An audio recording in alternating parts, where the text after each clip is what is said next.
Students, अभी तक हमने प्लेन मिरर फिनिश कर लिया है। अब हम पढ़ने जा रहे हैं स्पेरिकल मिरर। ठीक है, स्पेरिकल मिरर क्या होता है? तो सबसे पहले तो प्लेन मिरर पढ़ा। ठीक है, प्लेन मिरर पे अपन ने सब कुछ पढ़ लिया कि किस तरीके से इमेज फॉर्म होती है। अब आज हम पढ़ने जा रहे हैं स्पेरिकल मिरर। तो स्पेरिकल मिरर जो होते हैं वो टू टाइप्स के होते हैं। सबसे पहला जो मिरर होता है वो है हमारे पास कॉनकेव मिरर। ठीक है, ये जो मिरर है इसको बोलते हैं कॉनकेव मिरर। इसको ऐसे याद रख सकते हैं आप कि ये जो अंदर से घसा हुआ पार्ट है, जो अंदर घसा हुआ पार्ट है, ठीक है, इसको बोलते हैं गुफा केव। ठीक है, तो इससे लर्न कर सकते हो कौन केव मिरर। ठीक है, एक और है हमारे पास। ठीक है, इसमें ये अंदर वाला जो पार्ट है वो, ठीक है, उस पर पॉलिश्ड हुई है और बाहर उभरा हुआ पार्ट आ रहा है लेफ्ट हैंड साइड पे। तो ये जो है ये हो जाएगा हमारे पास कौन सा? Convex mirror. ठीक है, तो कॉनकेव मिरर कौन सा होगा? ठीक है, ये जिसमें अंदर घसा हुआ पार्ट रहेगा वो कॉनकेव मिरर कहलाएगा, और जिसमें उभरा हुआ पार्ट रहेगा वो क्या कहलाएगा? कॉन्वेक्स मिरर कहलाएगा। अब इन मिरर से कुछ रिलेटेड कुछ टर्मिनोलॉजी पढ़ लेते हैं। तो पर टर्मिनोलॉजी में सबसे पहले अपन डिस्कस करेंगे यहाँ पे, ठीक है, कि जिस ये कॉनकेव मिरर जो है, जिस स्पेयर का पार्ट है, कॉनकेव मिरर जिस स्पेयर का पार्ट है, मतलब ये स्पेयर है हमारे पास। ठीक है, अब इस स्पेयर का ये सेंटर है। ठीक है, तो जिस स्पेयर से कॉनकेव मिरर निकाला गया है या जिस स्पेयर से कॉनकेव मिरर को काटा गया है उस स्पेयर के सेंटर को बोलते हैं सेंटर ऑफ कर्वेचर। ठीक है, यहां पर ये जो कॉनकेव मिरर है वो जिस स्पेयर से निकाला गया है, जिस स्पेयर से काटा गया है, उस स्पेयर के सेंटर को क्या बोलते हैं? Centre of curvature. और ये जो मिरर का मिड पॉइंट है, ये मिरर है और इसका ये जो मिड पॉइंट है, इस मिड पॉइंट को बोला जाता है पोल। क्या बोला जाता है? पोल। स्पेयर के सेंटर, जिस स्पेयर से अपन ने कॉनकेव मिरर को निकाला है उस स्पेयर के सेंटर को बोला जाता है centre of curvature. Centre of curvature. ठीक है, इसको कैपिटल सी से रिप्रेजेंट करते हैं। और ये जो मिरर है, इस मिरर का जो मिड पॉइंट होता है इसको बोला जाता है पोल। ठीक है, मिरर के मिड पॉइंट को क्या बोला जाएगा? पोल बोला जाएगा। तो यहां पर ये पोल है और ये क्या है? Centre of curvature. तो पोल क्या है?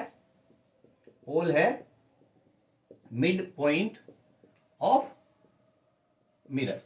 ठीक है, इसके बाद अगर अपन बात करें तो ये जो पोल और सेंटर ऑफ कर्वेचर को मिलाने वाली जो लाइन है, ठीक है, ये पोल और सेंटर ऑफ कर्वेचर को मिलाने वाली जो लाइन है, इस लाइन को बोला जाता है प्रिंसिपल एक्सिस। इस लाइन को बोला जाएगा प्रिंसिपल एक्सिस।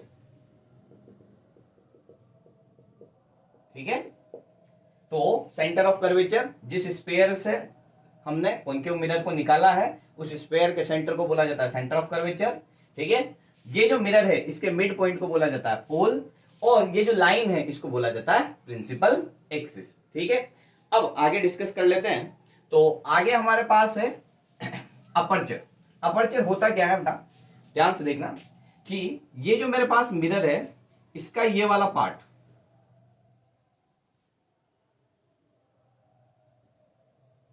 ठीक है, ये जो बाउंड्री है ये बाउंड्री कहलाती है अपर्चर। ठीक है, सपोज करो ये आपका स्पेरिकल मिरर है और इस मिरर की ये जो पार्ट होगी, ये जो बाउंड्री होगी, इस बाउंड्री को बोला जाता है अपर्चर। और हमारे सिलेबस में जितने भी कॉनकेव मिरर है वो है स्मॉल अपर्चर के। मतलब हमें ये मानना है कि ये जो अपर्चर है वो क्या है? बहुत, ठीक है, छोटा है। इस तरीके के मिरर हमारे सिलेबस में दिए हुए हैं। ध्यान से देखना, एक तो होता है हमारा रेडियस ऑफ कर्वेचर, जो कि क्या है? देखो जब ये हमारे पास, ठीक है, एक स्पेयर है, इसमें से सपोज करो हमने ये सेंटर ऑफ कर्वेचर को कट किया है, ये हमारा क्या है? इसका सेंटर है, और ये हमारा क्या है? पोल है। और इनको मिलाने वाली जो लाइन है इसको क्या बोला जाता है? Principal axis. तो ये जो पोल से सेंटर ऑफ कर्वेचर की जो डिस्टेंस है इसको बोला जाता है रेडियस ऑफ कर्वेचर। इसे क्या बोला जाता है? Radius of curvature. Pole, centre of curvature, और ये क्या कहलाती है? Radius of curvature. ठीक है, तो ये हो गया हमारा रेडियस ऑफ कर्वेचर। अब ध्यान से देखना कि अगर हमारे पास ये कॉनकेव मिरर है, ठीक है, और ये इसका अपर्चर है, तो रेडियस ऑफ अपर्चर जो है वो डिफरेंट होगा। क्यों? क्योंकि यहां पर सेंटर से देखेंगे तो सेंटर से ये डिस्टेंस रहेगी रेडियस, जबकि अपन मान लो सपोज करो मिरर यहीं तक ही है हमारा, तो फिर ये जो डिस्टेंस रहेगी ये डिस्टेंस क्या है? डिफरेंट रहेगी। तो रेडियस ऑफ अपर्चर और सेंटर रेडियस ऑफ कर्वेचर, दोनों अलग अलग चीजें, रेडियस ऑफ अपर्चर और रेडियस ऑफ कर्वेचर, ठीक है। ये रेडियस तो क्या कहलाएगी, ये वाली, और अगर मान लो मिरर मैंने ये यहीं से कट कर लिया तो ये अपर्चर है, तो ये जो है ये रेडियस ऑफ अपर्चर कहलाएगी, ठीक है। तो ये दोनों बातें क्या होती है, डिफरेंट होती है, इस चीज का आपको ध्यान रखना है। अब हम पढ़ने जा रहे हैं नेक्स्ट टॉपिक, जो कि हमारा मोस्ट इंपोर्टेंट है। अभी तक जो बताया वो सब क्लियर है, ये टर्मिनोलॉजी आपको आगे यूज में लेनी है, ठीक है, जितनी भी चीजें आगे आप पढ़ेंगे। तो अब पढ़ने जा रहे हैं अपन फोकल लेंथ या फोकल पॉइंट, और इसी को बोला जाता है फोकस, ठीक है। फोकल लेंथ और फोकस होता क्या है, इसको डिटेल में डिस्कस करेंगे। तो सबसे पहले अपन फोकस बात कर लेते हैं, किसके लिए, कॉनकेव मिरर के लिए। किसके लिए बात कर लेते हैं, कॉनकेव मिरर के लिए। अगर हम कॉनकेव मिरर के लिए फोकस की बात कर रहे हैं तो ध्यान से देखना, किस तरीके से देखेंगे कि ये हमारे पास, ठीक है, मिरर है। ये कौन सा मिरर है, कॉनकेव मिरर। अब इस पर मैंने ये लाइन ड्रॉ करी, ये लाइन कौन सी है, प्रिंसिपल एक्सिस। ये पॉइंट क्या है, पोल। ये पॉइंट क्या है, सेंटर ऑफ कर्वेचर। ये जो डिस्टेंस है, ये डिस्टेंस क्या है, रेडियस ऑफ कर्वेचर। अब ध्यान से सुनना कि पोल और सेंटर ऑफ कर्वेचर का जो मिड पॉइंट होता है, इसे बोला जाता है फोकस, ठीक है। पोल और सेंटर ऑफ कर्वेचर का जो मिड पॉइंट होगा, इसे क्या बोला जाता है, फोकस। और अगर हमारे पास जो मिरर है वो स्मॉल अपर्चर का है, ठीक है, और रेस पेरा एक्सियल है, तो उस केस में क्या होता है, F = R/2। अब ये कैसे आया, क्या होता है, ये डिटेल में बताता हूं। सबसे पहले तो मैं बताता हूं पेरा एक्सियल रेज होती क्या है। जब भी कभी लाइट रेस प्रिंसिपल एक्सिस से पैरेलल आती है, तो एक रूल है कि जब भी कभी लाइट रेस प्रिंसिपल एक्सिस के पैरेलल आएगी तो वो आफ्टर रिफ्लेक्शन वो किसी एक पॉइंट से मीट करते हुए पास होगी, ठीक है, या वो आफ्टर रिफ्लेक्शन किसी एक पॉइंट से पास होगी, उस पॉइंट को बोला जाता है फोकस। पर ये बात तब तक सही है जब तक रेस जो है वो पैरा एक्सियल है। अब पैरा एक्सियल रेस उन्हें बोलते हैं जो प्रिंसिपल एक्सिस के बहुत नियरेस्ट हो, प्रिंसिपल एक्सिस से उसकी डिस्टेंस ज्यादा नहीं हो। ये जो प्रिंसिपल एक्सिस से परपेंडिकुलर डिस्टेंस है, अगर ये रेस जो डिस्टेंस है, ये अगर डिस्टेंस कम है तो फिर ये रेस जो है वो कहलाएगी पैरा एक्सियल। अदरवाइज ये रेस कहलाती है मार्जिनल रेस, ठीक है, पैरा एक्सियल रेस, ठीक है। पैरा एक्सियल रेस किसे बोलेंगे, जो प्रिंसिपल एक्सिस के क्या हो, बिल्कुल पास में है। और हमारा अगर जो हमारा सिलेबस में जो मिरर्स दिए हुए हैं वो हमें दिए हुए हैं स्मॉल अपर्चर के। इनका अपर्चर कैसा है, बहुत स्मॉल है, और जब स्मॉल अपर्चर होगा तो रेस किसी हो जाएगी, ऑटोमेटिकली पैरा एक्सियल हो जाएगी, पास पास हो जाएगी, ठीक है। तो हमारे सिलेबस में केवल और केवल पैरा एक्सियल रेज है, और पैरा एक्सियल रेज जब भी होगी तो यहां पर क्या होगा कि जब भी कभी पैरेलल लाइट रे आएगी तो आफ्टर रिफ्लेक्शन वो कहां से जाएगी, फोकस से। पर ये जो फॉर्मूला है ये तभी वैलिड है जब तक आपके पास जो रेज है वो पैरा एक्सियल हो। अगर आपके पास मार्जिनल रेज आ गई,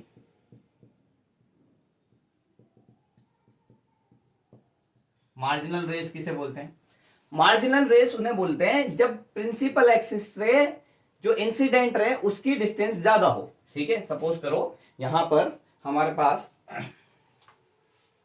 ये कॉनकेव मिरर है और इस कॉनकेव मिरर का ये प्रिंसिपल एक्सिस। अब इससे ये जो लाइट रेज आ रही है, ये जो डिस्टेंस है, ये इंसिडेंट लाइट रे है, तो ये जो डिस्टेंस है, अगर ये डिस्टेंस काफी ज्यादा हो जाती है तो इन दैट केस फिर वो जो रेज होती है वो मार्जिनल रेज है, और फिर उस केस में F = R/2 फॉर्मूला अप्लाइड नहीं होगा। तो आपको ये ध्यान रखना है, कई बुक्स में डायरेक्ट लिखा होता है क्लास 10 तक कि F = क्या होता है, R/2, तो वो फॉर्मूला वैलिड है, पर वो केवल और केवल किसके लिए वैलिड है, पैरा एक्सियल रेस के लिए। मार्जिनल रेस के लिए वो फॉर्मूला वैलिड नहीं है। अब मार्जिनल रेस के लिए क्या फॉर्मूला वैलिड होगा उसको हम डिटेल में डिस्कस करेंगे, ठीक है। तो यहां से समझ में आया, ठीक है, when a light rays incident, ठीक है, parallel to the principal axis, then after reflection from a concave mirror meet at a common point, this point is called focal, ठीक है। मैं लिख देता हूं यहां पर डेफिनेशन, मैंने अभी क्या बोला, when light rays coming parallel to principal axis after reflection from,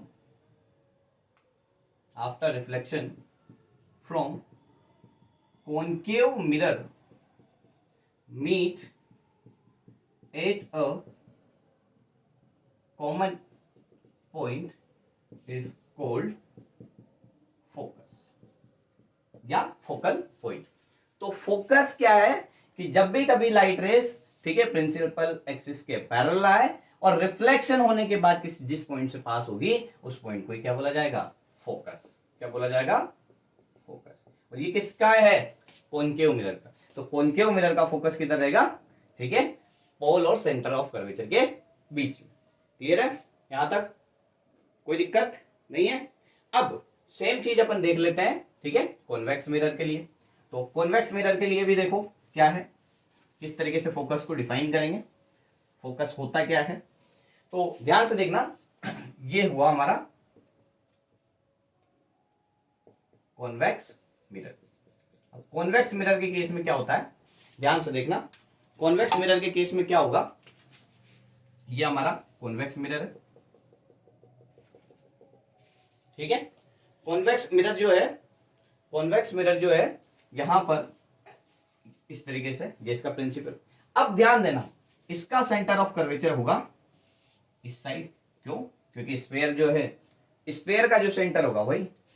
अब इसमें क्या होगा कि जब भी कभी लाइट रेस आएगी, ठीक है, प्रिंसिपल एक्सिस के लाइट रेस पैरेलल आई, ठीक है, जब भी कभी लाइट रेस प्रिंसिपल एक्सिस के पैरेलल आती तो कॉन्वेक्स मिरर से वो डाइवर्ज हो जाती। जो लास्ट हमने पढ़ा था कॉन्केव मिरर, वो कन्वर्जिंग था, वो लाइट रेस को कन्वर्ज कर देता है, ठीक है। मैं एक बार बता देता हूं, इसमें ये कॉन्केव मिरर है, ठीक है, ये लाइट रेस आई, ठीक है, तो ये फोकस से गई, ऐसे एक और लाइट रे आई, ये फोकस से गई, तो ये लाइट रेस को क्या कर रहा है? एक पॉइंट पे कन्वर्ज कर रहा है, सबको लाइट रे को लेके आके कहां जा रहा है? एक पॉइंट पे लेके जा रहा है। तो ये जो है ये कन्वर्जिंग मिरर है। कॉन्केव मिरर कैसा होता है? कन्वर्जिंग। जबकि अगर अपन कॉन्वेक्स मिरर की बात करें तो इसमें लाइट रेस जो है वो रिफ्लेक्शन के बाद क्या हो जाती है? डाइवर्ज हो जाती है, फैल जाती है, ठीक है। और अगर इनको बैकवर्ड प्रोड्यूस करूं मैं, अगर इनको बैकवर्ड प्रोड्यूस करूं तो ये कहीं किसी एक पॉइंट पे जाके मिलेगी, जिसे बोला जाता है सेंटर ऑफ कर्वेचर, ठीक है। क्या बोला जाता है? Centre of curvature. अब मेरी बात सुनो, सॉरी, ये जो लाइट रेज है ये रिफ्लेक्ट होने के बाद बैकवर्ड प्रोड्यूस करूं तो ये कहीं एक पॉइंट पे जाके मिलेगी, उस पॉइंट को बोला जाता है फोकस, ठीक है। सेंटर ऑफ कर्वेचर पे नहीं मिलेगी, फोकस पे जाके मिलेगी। देखो पैरेलल लाइट रेज आई, ठीक है, तो पैरेलल आई, तो जब भी कभी लाइट रे पैरेलल आती है तो आफ्टर रिफ्लेक्शन वो कहां से जाती है? फोकस से जाती है। यहां पर ये लाइट रेज पैरेलल आई, ठीक है, तो ये डाइवर्ज हुई। इन डाइवर्जेंट रेज को जब हम मैं पीछे प्रोड्यूस करूंगा तो वो किसी एक पॉइंट पे जाके मिलेगी, उसी पॉइंट को क्या बोला जाता है? फोकस पॉइंट या फिर फोकल, ठीक है। तो फोकस कॉन्वेक्स मिरर का कैसे डिफाइन करेंगे? व्हेन अ लाइट रे coming parallel to the principal axis of a convex mirror after reflection meet at a common point, this common point is called focus of a convex mirror, ठीक है। मैंने क्या बोला? when light rays coming parallel to principal axis, when light rays coming parallel to principal axis after reflection, ठीक है, they diverge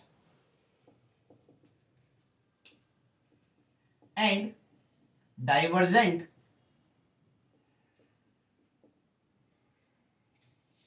rays produce backward and they meet at a common point. This point is called focal या focus, ठीक है। जब भी कभी light rays parallel आएगी तो ये पैरेलल लाइट रेस डाइवर्ज होगी और ये डाइवर्जेंट रेस पीछे जाके किसी एक पॉइंट पे मिलेगी, इसी पॉइंट को क्या बोला जाता है? फोकस। और ये क्या है? किसका फोकस कहलाएगा?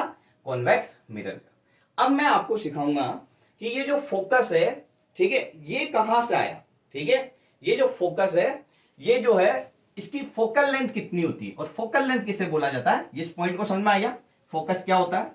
अब फोकस समझने के बाद हम नेक्स्ट समझने जा रहे हैं फोकल पॉइंट। फोकल फोकस समझ में आ गया। अब अपन पढ़ लेते हैं फोकल लेंथ।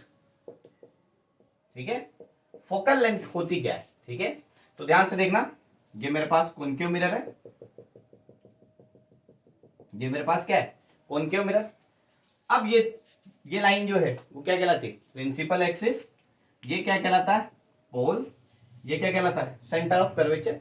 और ये जो डिस्टेंस है, ये डिस्टेंस कहलाती है पोल से सेंटर, रेडियस ऑफ कर्वेचर। अब ध्यान से देखना कि जो पोल और सेंटर ऑफ कर्वेचर का मिड पॉइंट है, पोल और सेंटर ऑफ कर्वेचर का जो मिड पॉइंट है, ठीक है, इसी को बोला जाता है फोकस। इसी को क्या बोला जाता है, फोकस। और ये जो फोकस है, ये रेडियस ऑफ कर्वेचर का क्या होता है बेटा, हाफ होता है, अगर हमारे पास रेज पैरा एक्सियल है। और हमारे सिलेबस में सब जगह रेज क्या है, पैरा एक्सियल है, इसलिए आपको सब जगह लिखा मिलेगा F = R/2। पर ये हमेशा वैलिड नहीं है, अभी मैं आपको इसकी ओरिजिनलिटी बताऊंगा। ठीक है, तो सपोज करो कि हमारे पास जो लाइट रेज है वो पैरेलल पैरा एक्सियल नहीं है, ठीक है, मार्जिनल रेज है, ठीक है, काफी दूर है प्रिंसिपल एक्सिस से। तो ध्यान से देखना, ये हमारा प्रिंसिपल एक्सिस है, ठीक है, ये हमारा पोल है, ये हमारा सेंटर ऑफ कर्वेचर है, यहां पर फोकस होता है। तो देखो ये लाइट रे आ रही, ये डिस्टेंस क्या है, काफी ज्यादा है, मतलब समझ लेते हैं कि ये मार्जिनल रेज है। अब ये मार्जिनल रेज यहां से रिफ्लेक्ट होके कहां जाएगी, फोकस से। एक चीज मैं आपको बता दूं, और मैंने आपको बताया भी है प्लेन मिरर जब पढ़ाया था, कि जब भी कभी आपको स्पेरिकल मिरर पे नॉर्मल बनाना हो, जब भी आपको स्पेरिकल मिरर पे नॉर्मल कहीं भी बनाना हो, तो हमेशा उसका जो नॉर्मल होगा वो सेंटर ऑफ कर्वेचर से क्या होगा, पास होगा। कहीं पर भी बनाना हो आपको नॉर्मल, ठीक है, हमेशा इसका नॉर्मल कहां से पास होगा, सेंटर ऑफ कर्वेचर। तो अगर मैं इस कॉनकेव मिरर में, ठीक है, नॉर्मल प्रोड्यूस करूं, तो यहां पर जो ये है कॉनकेव मिरर, इस पर नॉर्मल प्रोड्यूस करूंगा, तो ये नॉर्मल कहां से पास होगा, सेंटर ऑफ कर्वेचर से। इस तरीके से नॉर्मल प्रोड्यूस होगा। अब सपोज कीजिए कि नॉर्मल और इंसिडेंट रे के बीच में एंगल थीटा है, तो यहां पर ये एंगल थीटा है, तो अल्टरनेट इंटीरियर एंगल की वजह से ये वाला एंगल भी क्या हो जाएगा, थीटा, क्योंकि ये इंसिडेंट रे है, ये रिफ्लेक्ट होके इस तरीके से, ठीक है, ये लाइट रे आई पैरेलल, ठीक है, रिफ्लेक्ट होके कहां गई, फोकस से, ठीक है। अब मेरी बात सुन, नॉर्मल और इंसिडेंट रे के बीच में अगर एंगल थीटा है, तो यहां पर ये वाला एंगल भी क्या हो जाएगा, थीटा, अल्टरनेट इंटीरियर एंगल की वजह से, ठीक है, ये थीटा है तो ये भी थीटा हो जाएगा। अब मेरी बात सुनिए कि अगर ये एंगल थीटा है और मैं यहां से इस पे एक परपेंडिकुलर ड्रॉ कर देता हूं 90 डिग्री, इसको सपोज करो, इस पॉइंट को M नेम दे दिया मैंने, ठीक है, तो यहां पर मैंने यहां पर इस पे क्या ड्रॉ कर दिया, परपेंडिकुलर। और ये जो पार्ट है, ये जो पार्ट है, ये रेडियस है, देखो इधर ये पोल है, ये सेंटर है, ये डिस्टेंस रेडियस है, तो ये वाली डिस्टेंस भी क्या कहलाएगी, रेडियस। तो ये डिस्टेंस, पूरी जो डिस्टेंस है ये r है, तो इसका हाफ पार्ट जो होगा वो R/2 होगा, और इसका हाफ पार्ट भी क्या होगा, ये वाला पार्ट भी क्या होगा, R/2 होगा। ठीक है, क्लियर, समझ में आ रहा है। मतलब अगर मैं इस ट्राइंगल को साइड में बनाऊं यहाँ पे, तो मैं ये देख पा रहा हूं कि इस तरीके का कोई ट्राइंगल बन रहा है, ठीक है, इसमें ये एंगल 90 है, ये एंगल थीटा है, इस पॉइंट को मैंने M नेम दिया है, ये C है, ये F है, और ये डिस्टेंस जो है वो R/2। अब तुमने ये पढ़ा होगा, ठीक है, ट्रिग्नोमेट्री फंक्शन में, ठीक है, पाकिस्तान भूखा प्यासा, हिंदुस्तान हरा भरा, अलग अलग राइम्स बनाते हैं बच्चे, ठीक है, पंडित बद्री प्रसाद हर हर बोले, ठीक है, पापा बीड़ी पियो हुक्का हो गया बंद, ठीक है, बहुत सारे ट्रिक्स हैं इनकी, जो उनसे भी आपको सही लगे। तो यहाँ पर ये क्या है, कोस, अगर अपन देखें तो यहाँ पर कोस थीटा क्या होगा, ठीक है, कोस थीटा होता है यहाँ पे base upon hypotenuse, base upon hypotenuse. यहां पर अगर अपन बात करें तो थीटा के सामने वाला होता है परपेंडिकुलर, 90 डिग्री के सामने होता है हाइपोटेनियस, ये हाइपोटेनियस है, ठीक है, ये परपेंडिकुलर है, तो बचा हुआ ये क्या हो जाएगा, बेस। तो बेस की वैल्यू तो क्या होगी, R/2, और हाइपोटेनियस जो है वो हमने सपोज करो इस डिस्टेंस को नेम दे देते हैं x, ठीक है, तो ये हो जाएगा x। तो यहां से कोस थीटा की जो वैल्यू निकल के आई वो क्या निकल के आई, R/2x। क्या समझ में आ रहा है कि यहां तक कोई दिक्कत नहीं है। कोस थीटा की वैल्यू क्या निकल के आई, R/2x। अब मुझे निकालना है बेटा, ठीक है, ये फोकल लेंथ, ठीक है, पोल से फोकस की जो लेंथ होती है उसको बोला जाता है फोकल लेंथ। ठीक है, तो पोल से फोकस की लेंथ निकालनी है, मतलब मुझे एफ निकालना है। तो एफ कैसे निकालूंगा, ये पूरी डिस्टेंस कितनी है आर, रेडियस ऑफ कर्वेचर।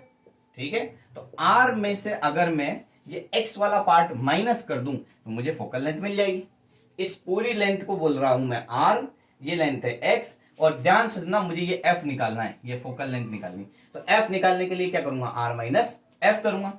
तो यहां पर r अपनी जगह पे x की वैल्यू अभी हमने यहां से निकाली, यहां से x की वैल्यू अगर मैं निकालूं तो x इक्वल टू हो जाएगा r/2 कोस थीटा, ऊपर चला जाएगा तो r/2 इंटू सेक थीटा। 1/कोस कितना होता है, सेक।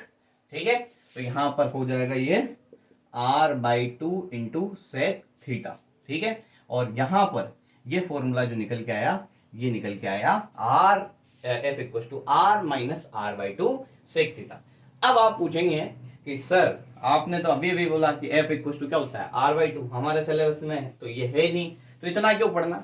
तो ध्यान से देखना बेटा, जब भी कभी साइन की वैल्यू होती है, साइन 0 डिग्री की वैल्यू होती है 0, तो अगर ये एंगल बहुत स्मॉल है, मतलब ये लाइट रेस अगर पैरा एक्सियल है और ये एंगल अगर बहुत ज्यादा स्मॉल है, थीटा की वैल्यू बहुत कम है, तो साइन थीटा जब टेंस टू 0 होता है, साइन थीटा की वैल्यू जब बहुत, थीटा जब मिनिमम होता है तो साइन थीटा किसके बराबर हो जाता है, थीटा के बराबर।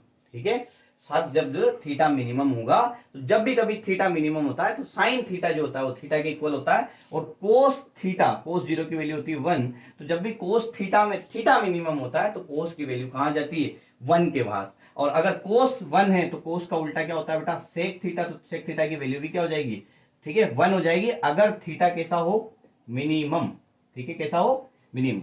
अगर थीटा मिनिमम है तो कोस थीटा की वैल्यू 1 हो जाएगी, तो सेक थीटा की वैल्यू भी 1 हो जाएगी। तो यहां पर अगर मैं 1 रखूं तो देखो F equal to R minus r/2, sec theta की जगह क्या रखा, 1।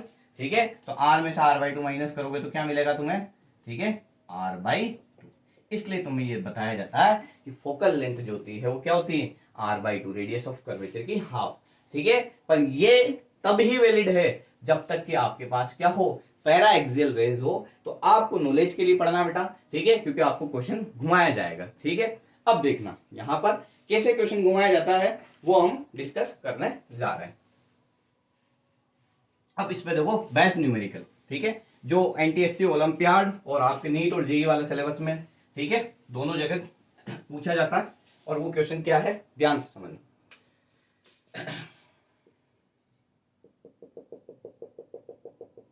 ये हमारे पास, ठीक है, कॉनकेव मिरर है और ये प्रिंसिपल एक्सिस है। हमको ये दिया हुआ है कि इसकी कॉनकेव मिरर की रेडियस ऑफ कर्वेचर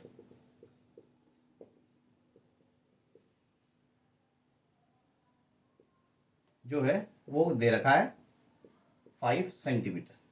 हमसे पूछा है फाइंड इट्स फोकल लेंथ। हमें इसकी क्या करनी है, फोकल लेंथ फाइंड आउट करनी है। तो फोकल लेंथ कैसे फाइंड आउट करेंगे, ध्यान से देखना। ये हमारा सेंटर ऑफ कर्वेचर है, ठीक है, हमें रेडियस ऑफ कर्वेचर दिया हुआ है और हमें पता करनी है इसकी, ठीक है, फोकल लेंथ। या फिर ये बोल सकते हैं कि यहाँ कोई पॉइंट दिया हुआ है और इस पॉइंट की डिस्टेंस पता करनी। अब हमें ये पता नहीं कि ये फोकस है या फोकल लेंथ है। ठीक है, फाइंड, ऐसे क्वेश्चन को चेंज कर लो, find the value of y। ठीक है, हमें नहीं पता ये फोकल लेंथ। क्वेश्चन ये है कि कॉनकेव मिरर है हमारे पास जिसके रेडियस ऑफ कर्वेचर 5 सेंटीमीटर है, find the value of y। ठीक है, अब देखो इधर ये लाइट रेज आएगी तो रिफ्लेक्ट होकर किसी ना किसी एक पॉइंट से जाएगी। ठीक है, अब हो सकता है वो फोकल हो या नहीं हो, हमें ये डिस्टेंस y पता करनी। और अभी हमें पता है कि इसकी रेडियस ऑफ कर्वेचर क्या है। और यहाँ पर ये भी आपको गिवन है कि ये जो लाइट रेज है, ठीक है, ये जो लाइट रेज है वो प्रिंसिपल एक्सिस से 3 सेंटीमीटर की डिस्टेंस पे आ रही है। देखो रेडियस ऑफ कर्वेचर क्या है 5 सेंटीमीटर, और ये जो डिस्टेंस ये क्या है 3 सेंटीमीटर, मतलब बहुत कम नहीं है, नेग्लेक्ट नहीं है। जैसे कि पैरा एक्सियल रेज रहती है तो बहुत नजदीक होती है। ठीक है, इसको हम जूम करके पढ़ते हैं, बाकी ठीक है प्रिंसिपल एक्सिस के बहुत पास होती है।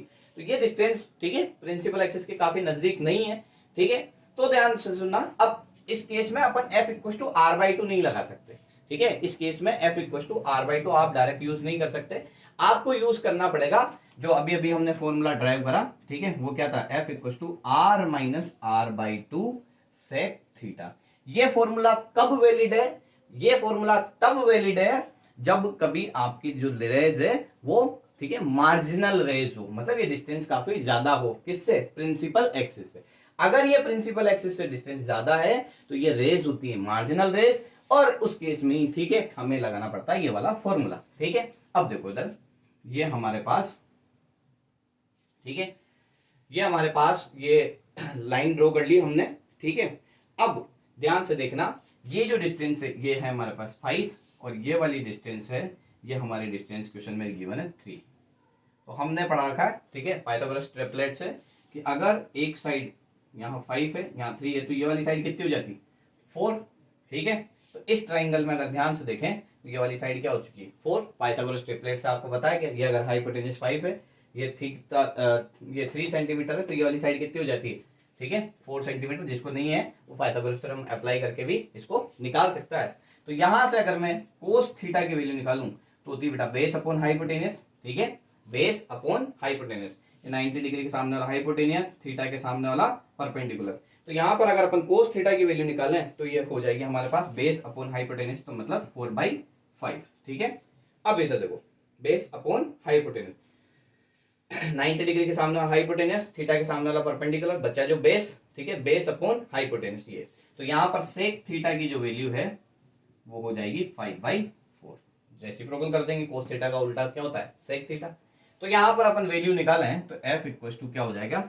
r कितना है हमारे पास? 5, तो ये रख दिया मैंने 5 minus 5/2।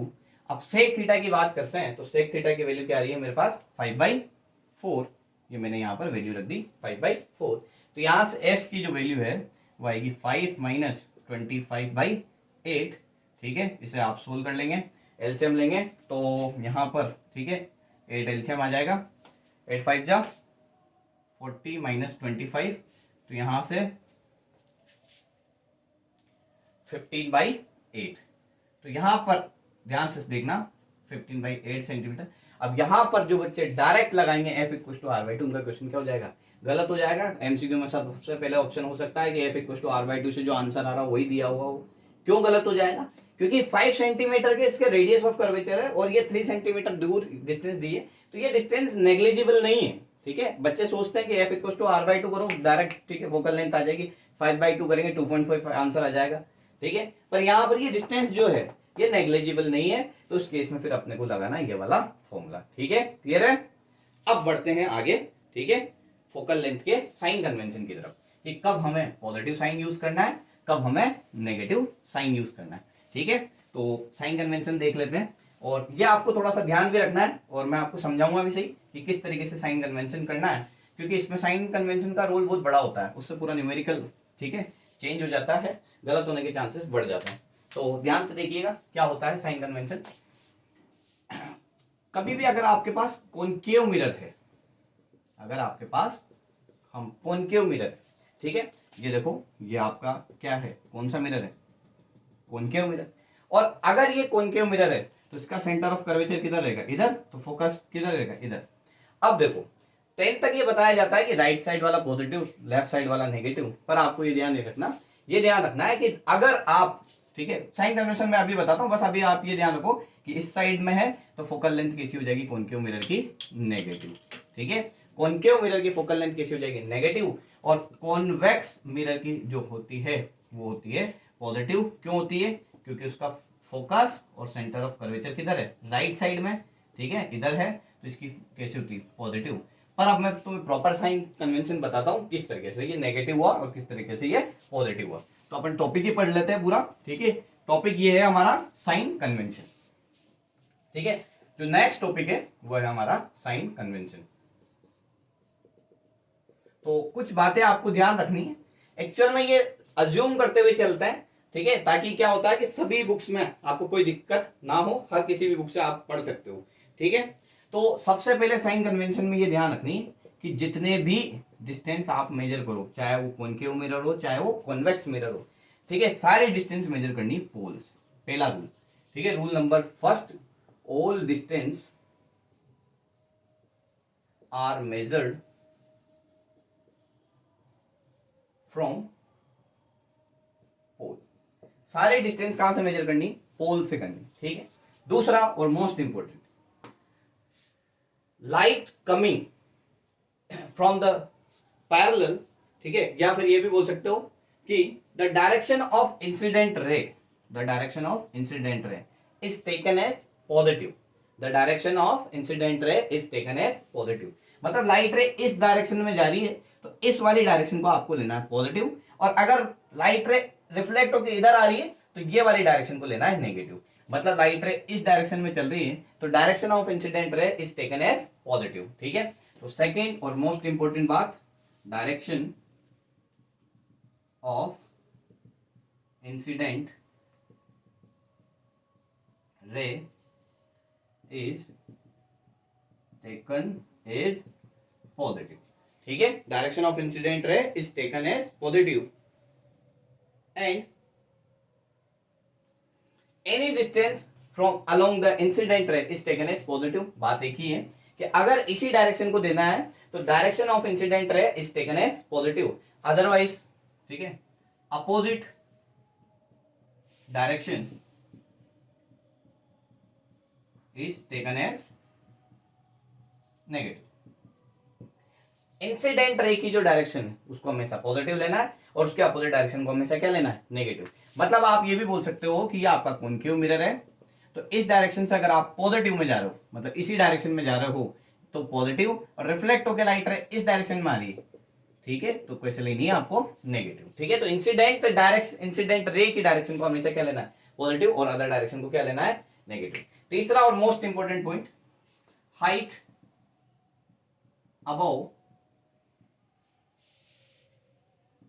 Above principal axis is taken as positive.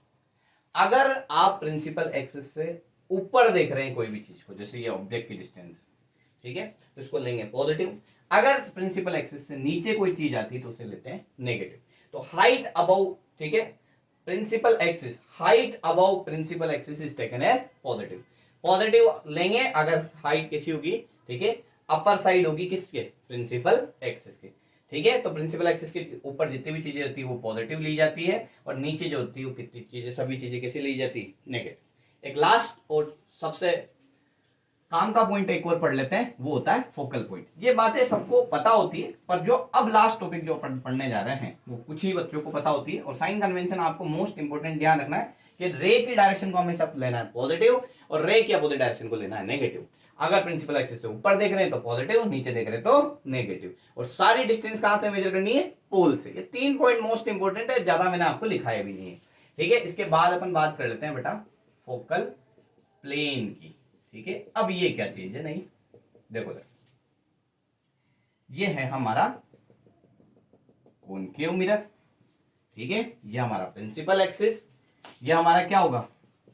पोल, ये हमारा फोकस, ये हमारा सेंटर ऑफ कर्वेचर। अब ध्यान से सुनना, अगर set of parallel light rays parallel आती है, ठीक है, अगर set of parallel light rays parallel आती है, ये लाइट रेस और ये लाइट रेस पैरेलल है, तो ये आफ्टर रिफ्लेक्शन किसी एक पॉइंट पे मिलेगी। अब देखो, अगर लाइट रेस प्रिंसिपल एक्सिस के पैरेलल आती, जैसे ऐसे आती, ठीक है, तो ये किसी पॉइंट पे जाके मिलती, उस पॉइंट को अपन ने क्या नाम दिया था? फोकस। अभी पढ़ चुके हैं, ठीक है। फोकस किसे बोला था? When light ray coming parallel to the principal axis after reflection meet at a common point is called focus। कि अगर लाइट रेस प्रिंसिपल एक्सिस के पैरेलल आ रही है, ठीक है, तो वो एक कॉमन पॉइंट पे मिलेगी, उसे बोला जाएगा फोकस। और ये कॉमन पॉइंट कहां होगा? ऑन द प्रिंसिपल एक्सिस, ठीक है, ध्यान रखना, ये कॉमन पॉइंट कहां होगा? Principal axis. When light rays coming parallel to the principal axis meet after reflection meet at a common point on the principal axis. कहां पर होना चाहिए पॉइंट? प्रिंसिपल एक्सिस पर होना चाहिए।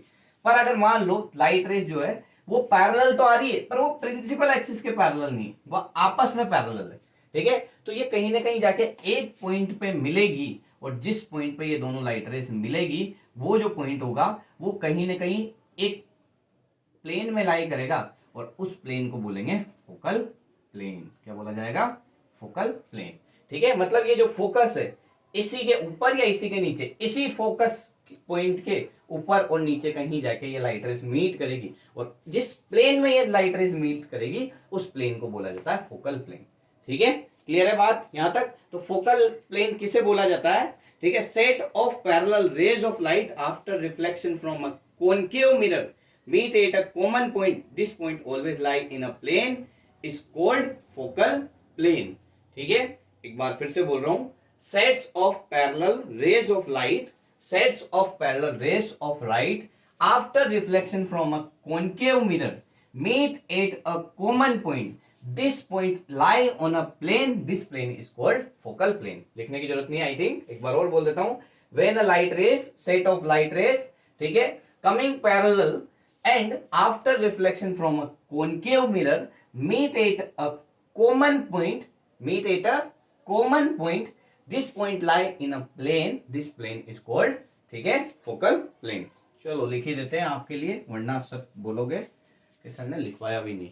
ठीक है, तो when sets of parallel raise after reflection from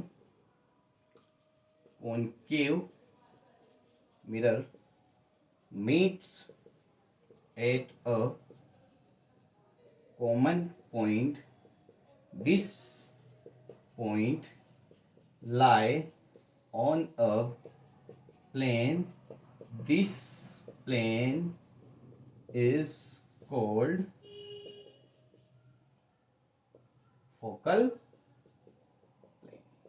ठीक है, अब देखो सेम बात किसके लिए बात की, अभी सारी बात किसकी बात की अपन ने, कॉनकेव मिरर के लिए। कॉनकेव मिरर फोकल प्लेन किसके लिए पढ़ा अपन ने, कॉनकेव मिरर के लिए। किसके लिए पढ़ा, कॉनकेव। अब सेम चीज किसके लिए डिस्कस करेंगे, कॉन्वेक्स मिरर के लिए डिस्कस करेंगे। किसके लिए डिस्कस करेंगे, कॉन्वेक्स मिरर के लिए। अब देखो कॉन्वेक्स मिरर के लिए किस तरीके से डिफाइन करेंगे, तो सेम चीज जो है वो किसके लिए डिफाइन की जाएगी, कॉन्वेक्स मिरर के लिए। कॉन्वेक्स मिरर के लिए देखना है यहां से ध्यान से कि किस तरीके से है, कि अगर हमारे पास ये कॉन्वेक्स मिरर है, ये प्रिंसिपल एक्सिस है, ये लाइट रेस यहां कहीं इसका फोकस होगा, ये सेंटर ऑफ कर्वेचर है, ये लाइट रेस आ रही है पैरेलल। अब मेरी बात सुन, यहां पर क्या होता है कि जब भी कभी लाइट रेस पैरेलल आती है तो ये आप क्या होती है, डाइवर्ज हो जाती है। ये क्या हो जाती है, डाइवर्ज हो जाती है, और डाइवर्जेंट रेस जो है वो कहीं ना कहीं जाके किसी एक पॉइंट पे मीट करेगी, और उस पॉइंट को क्या बोला जाता है, फोकल पॉइंट। तो देखो इधर ये लाइट रेज है, ये इस तरीके से डाइवर्ज होगी, ये वाली लाइट रेज भी क्या होगी, इस तरीके से डाइवर्ज होगी, और यहां पर ये इसी पे, ठीक है, ये डाइवर्जेंट रेस कहीं जाके मीट करेगी। एक्चुअल में इसको मैं इस तरीके से लेके जाता हूं कि ये किसी एक पॉइंट पे मीट करे, और ठीक है, ये जो है ये प्लेन है, ये प्लेन कहलाता है आपका, ठीक है, फोकल प्लेन। ठीक है, ये जो लाइट रेज है ये हमेशा क्या रहेगी, पैरेलल। तो सेट्स ऑफ लाइट रेज, ठीक है, parallel after reflection they diverge, and divergent rays being produced and they meet at a point, this point lie on a plane and this plane is called focal plane। when a sets of light rays after reflection from a convex mirror diverges and this divergent rays being produced backward, ठीक है, and these rays meet at a point, this point lie on a plane, this plane is called, ठीक है, focal plane। लिख देता हूं, when sets of parallel rays, when sets of parallel rays after reflection from convex mirror, after reflection from convex mirror diverges and divergent rays are being produced backward,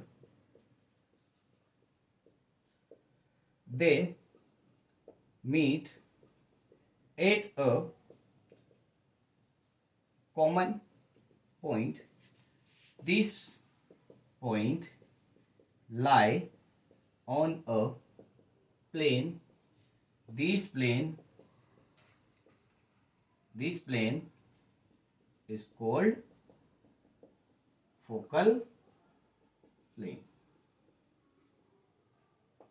फिर से सुन कि light rays जब parallel आई तो ये reflect होने के बाद diverge हो गई, और इन डाइवर्जेंट रेज को जब मैंने पीछे प्रोड्यूस करा तो वो किसी पॉइंट पर जाके मिली, और ये जो पॉइंट था ये एक प्लेन पे लाई करेगा, और इस प्लेन को ही क्या बोला जाएगा, फोकल प्लेन।